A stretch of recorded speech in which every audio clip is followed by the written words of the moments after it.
Posted on r/nosleep by u/alpha_cryptid. Before we begin, subscribe to the channel. We will be posting original horror short stories from Reddit daily. Also hit the like button and the bell icon for daily updates.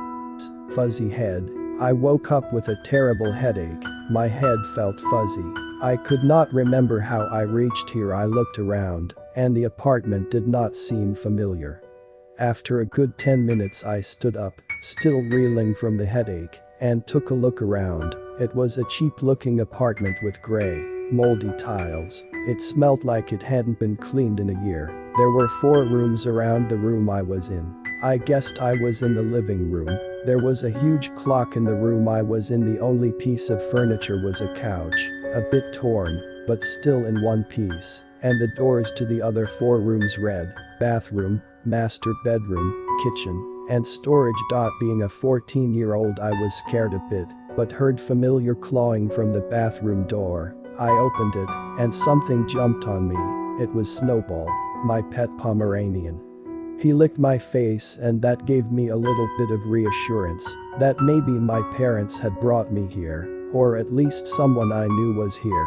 I was sitting on my knees in the bathroom, petting Snowball, when I heard footsteps, fast, stomping footsteps. Suddenly someone grabbed my hand with their trembling hand. I turned around to see my sister. She was 5 years older than me, so by this point, I was sure I was in a place with my family. I felt secure. Then my sister grabbed me and stood me up. I could see sheer terror on her face. She wanted to say something but started stammering. She took me to the couch, sat me down, pulled out a crumpled piece of paper, and handed it to me. It read rules for survival. She said she tried to call the cops, but her phone would not turn on. She tried to break the door with a hammer which she found in the storage room. No luck, the wooden door was surprisingly strong.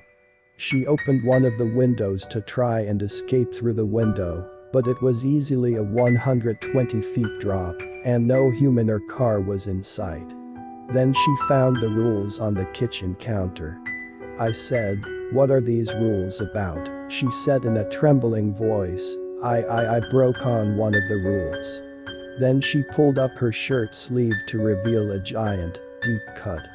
I made her sit next to me to comfort her, then started reading the rules. They read Rule 1, do not try to escape through the windows, because then falling down on the pavement and injuring or killing yourself would be the least of your concern.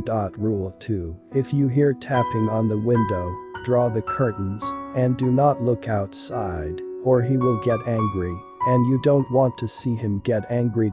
Rule 3, if your dog randomly starts attacking you, open the window. He will jump out, do not stop him, and do not look outside the window. Your dog will come back in exactly 10 minutes on the dot. Don't overthink about how the dog climbed so high, because frankly, even we don't know how that is possible. He will now be pacified and won't attack you.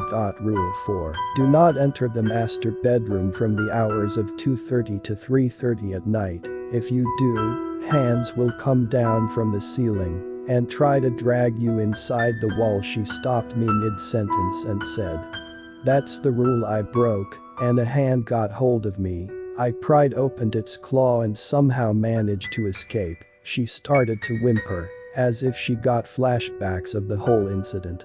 I continued. Rule 5, if you look outside, and it's dark outside, and the clock in the main room shows it's supposed to be daytime, hide. Hide immediately and pray it doesn't find you. It isn't very good at finding people, but don't make any noise. Rule 6, as I was about to read the last rule, my sister grabbed my arm and screamed, pointing outside with the other. It was dark outside, but the sun was out just a minute ago. She took me and Snowball and made way to the master bedroom and hid in the closest along with me and Snowball. I heard the main door creak open. A roar, almost like a high-pitched lion's roar, sounded through the apartment, shaking me to the bone. I could hear it wildly rummage through the rooms. Then I heard my sister whisper, "Whoa, won't you read the last rule?" I took the piece of paper and read the last rule. I froze. It read Rule 6. If you see someone whom you love or know, don't speak to them. If you speak a word it's too late. But no matter how hard they try, don't speak with them, they are not human. Ignore them and they'll be gone within 20 minutes.